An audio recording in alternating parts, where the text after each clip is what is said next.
Hey, welcome to 49cc Scoot. My name's Brent. In the previous two-stroke video, I installed a 34mm Polini PWK flat slide carburetor in place of the 28mm Dell'Orto VHST that came with the RC1 engine.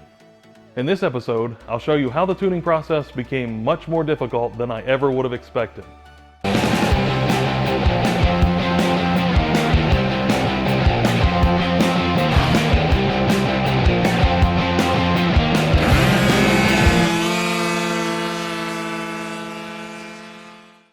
I thought this was going to be one of the easiest carburetor swaps that I've ever done, because essentially I had a cheat sheet from Ryan Ott who uses the same carburetor on his RC1. Here's the Polini PWK setup as it comes in the box compared to the tune that Ryan used and the tune that I started with.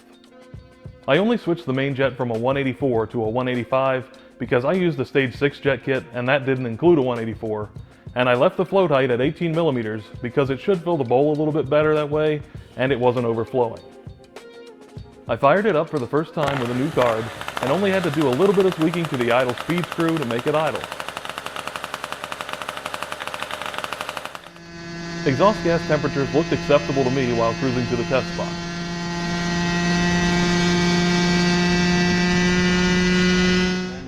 Most of my main jet tuning process is done with 1/8 mile acceleration runs and a draggy to see what works best, followed by longer full throttle pulls to make sure jetting is large enough when I do take it up to higher speeds.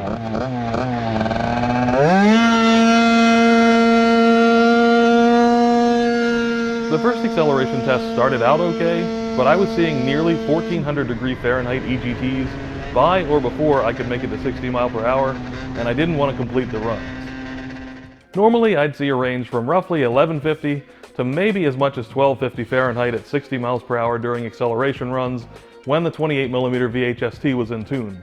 And at 1400 degrees, I'd expect to be at risk of engine damage, like melting the piston.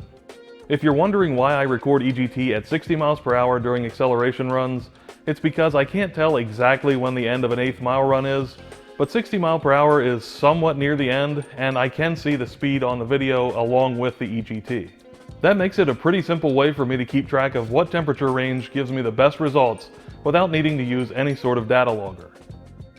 Adding fuel is typically how you reduce exhaust gas temperature when you're trying to tune the carburetor.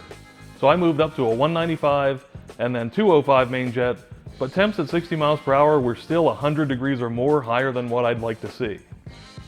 The 205 is the largest main jet that's common in kits for this carb, so it seemed unlikely that I should need anything bigger. But temps were falling with more fuel and performance wasn't getting worse, so I ordered genuine Kian jets up to 230.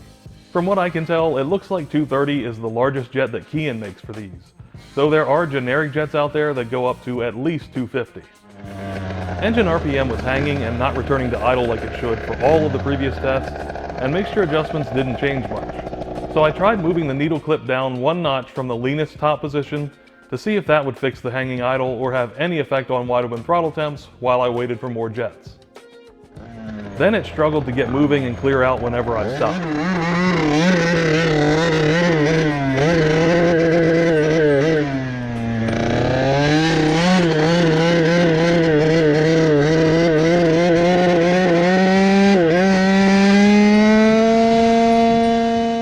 I didn't try any test runs, but I could see that it was still hot at full throttle. I changed the spark plug hoping it was fouled and causing the stuttering, and Ryan suggested that maybe my unoiled air filter was causing it to need bigger jets than his oiled filter, so I applied Maxima filter oil as well. It was still loading up with a richer needle setting, and the oil filter didn't change. I tried moving up to a 58 pilot jet and switching to a JJK needle, which has a 0.01mm smaller straight diameter than the JJL, but RPM continued to hang and the larger pilot jets made it less responsive off idle. The JJL needle had to be in the leanest top clip position or mid-throttle was unusable.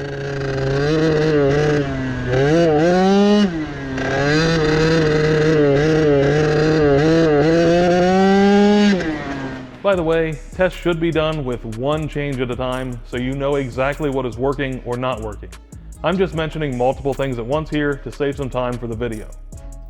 In addition to carb troubles, the transmission started slipping too much, So I took it apart for a service and inspection. Ideally, the whole bike should be tip-top before tuning, and mine was working just fine based on draggy runs immediately prior to the big carb, but sometimes stuff just happens. The garter spring that Polini uses in the high-speed variator was pinched, and I didn't have another around. So I just put a similarly sized O-ring in there because that was the best I could do at the time. I sanded the drive faces, cleaned the belt up, adjusted shimming and slider weights, and the CVT was working well again. The new main jets arrived, so I swapped in a 215, and EGT still reached about 1340 on average, with acceleration times on par with some of my best.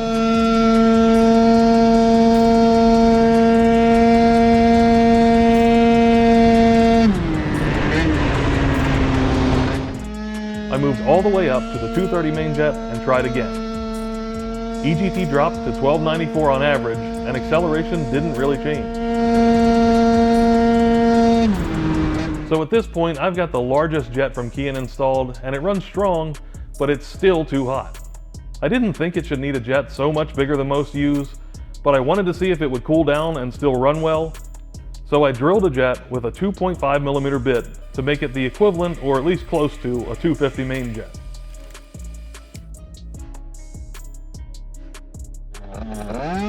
The 4-run average EGT was 1252 degrees, and 8th mile times were 1 to 2/10 slower, but RPM was up, so I thought that may explain it being a little bit off. Then, on the way home, it started to feel like the belt was slipping, and it made a whirring noise.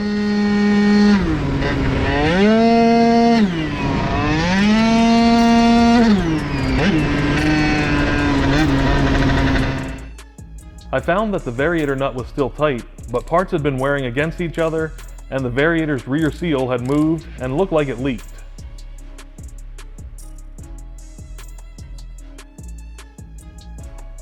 The teeth on the starter pawl were mostly worn off, so I replaced that and cleaned everything before reassembling the CVT with the Melosi Multivar that I used to use because I didn't have any replacement seals for the Polini, and I wanted to get back to figuring out the carburetor. After a couple of adjustments to the drive ball shimming, it was back on track with results from the Polini variator. I still wanted to see if I could cool the exhaust temps a bit more, but the needle bushing that the needle goes through is only 2.6mm, and I had already used a 2.5mm drilled jet, so I took the main jet out totally and let it run as unrestricted as it could. It ran well enough up to quarter throttle and from 3/4 throttle and above, but if I tried to use anything near half throttle, the engine would try to die and even stumbled twisting the throttle quickly to get past the rich engine.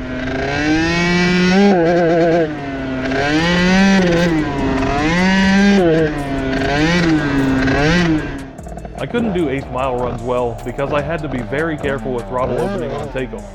But it pulled well enough once it got going that it was on par with past results if the slow launch was accounted for, and EGT averaged 1183.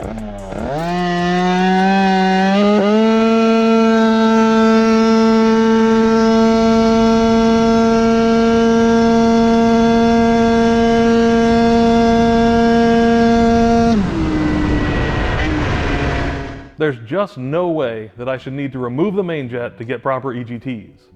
So I was suspicious that the needle diameter may be too large and not letting enough fuel through. I swapped to the N68E needle that came in the Carb because it had the thinnest straight diameter of 2.4mm compared to 2.45 for the JJK, and I couldn't even get the scooter moving with the leanest clip position and no main jet. I may not even be able to move now.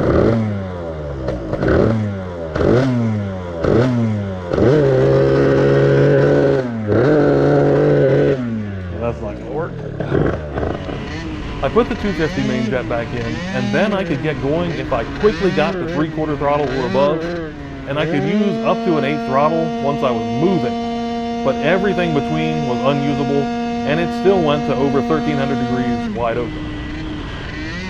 So far, the only way to keep EGT at acceptable temperatures is to remove the main jet totally, and even a needle that is so rich that it's otherwise unusable doesn't help. At this point, I'm thinking that there's either a defect or a different setup in my carburetor than Polini intended, my EGT sensor or gauge are wrong, I've got an air leak somewhere on the engine, or the ignition timing is off. Ryan very generously sent me his carb and filter just as it came off of his RC1, along with all of his tuning parts, so I could compare whatever I wanted to and find an answer. Do you need parts for your scooter? Performance parts, replacement parts, maybe some appearance upgrades. Whatever it is that you're looking for, check out scootertuning.ca. They support this channel and the scooter community, so please support them. I changed the cable adapter so it worked with my cable and installed Ryan's PWK setup in place of mine. Idle was a little high, so I turned that down, but otherwise I made no changes. It was roughly the same as when I had Ryan's tune in my carburetor initially. It ran pretty well, aside from the hanging idle, and it accelerated well with times similar to what I've been seeing, but it still had way too high exhaust gas temps wide open throttle. I installed the 250 main jet in Ryan's carb for one more quick test, and it was again somewhat similar to the same setup in my carb. I did see 30 to 40 degree cooler EGTs with Ryan's setup versus mine, but I assume that to be from the uni filter versus the stage 6 filter and the bell mouth that I'm using. Even though I didn't see any significant change, I still took both carburetors apart to make sure everything matched up. I was curious if the needle jet was any different on Ryan's carb, but I didn't want to remove it and measure it like I did with mine, so I machined a piece of brass rod to be a snug fit in mine, and then checked Ryan's as well, and both seemed to be the same. I couldn't find anything different. Unfortunately, there was no easy answer there, but at least I could rule out a defective or improperly spec'd carburetor as my issue. A big thank you to Ryan for letting me try it. That left me with EGT inaccuracy, an air leak, or an ignition timing issue as my suspects for the cause, and checking for air leaks is much easier than trying to verify EGT accuracy, so I started there. It held 6.5 psi overnight, so there should be no leaks. I decided to check out the EGT next, primarily because my old sensor malfunctioned just before I installed the PWK, and it had to be replaced, and I didn't do any tests before the new carb was installed to make sure that it was working the same. I did use the same probe, and I was careful to make sure the wire length was exactly the same so resistance wouldn't change, but it would have been wise to test before changing the engine setup. I removed the connector from the newer sensor and carefully attached both to a piece of aluminum flat bar with their tips even and their wires stretched straight. That first allowed me to double check wire length and be certain that there was no meaningful difference. It also let me do a couple of tests at ambient temperature with both probes in equal conditions, beginning with checking each with my multimeter's Type K thermocouple adapter. Both sensors read 55.5 degrees Fahrenheit.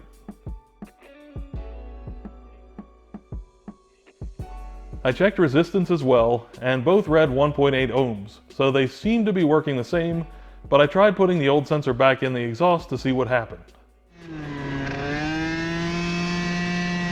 Unfortunately, it was acting up in real-world conditions, cutting in and out too much to be useful. I wanted to find a heat source that I could guarantee to be very near an expected temperature to see how gauge and multimeter readings would compare to each other and to that temperature, but I couldn't think of anything that I had access to which would get very hot. Boiling water at 212 degrees is the best constant that I know of, but 212 is a far cry from 1400 if any sort of inaccuracy wasn't fixed or linear. Setting my oven to 500 degrees is a bit hotter, but how much do I trust my oven's thermometer? And it's still not half as hot as the exhaust gases get. The best advice that I found on the internet involved using flames. The Autobox website said to use a barbecue gas lighter to heat the end of the probe, and it should read 400 to 500 Celsius, which is about 752 to 932 degrees Fahrenheit. I wound up using a standard disposable lighter, which uses butane just like the barbecue lighter, and both the multimeter and on-scoot gauge would read a range of temps from roughly 800 to 1200 degrees, depending exactly where the probe was in the flame.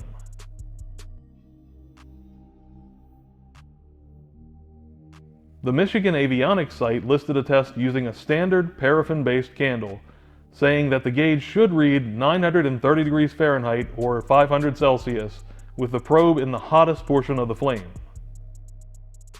I still got a wide range of temps that again went above 1200 degrees, but the candle made it easier to keep the probe in one part of the flame, and I could at least see that both the gauge and the multimeter would read pretty much the same when in the same part of the flame. It looked like my EGT was working as it should, though I wasn't totally ruling it out, but I wanted to move on to other checks. Stay tuned to see how the rest of the troubleshooting and tuning process goes, and if the 34mm PWK offers any performance gains. Please like this video if you've enjoyed it or found it helpful, and make sure you're subscribed with notifications turned on so you don't miss future vids. Thanks for watching.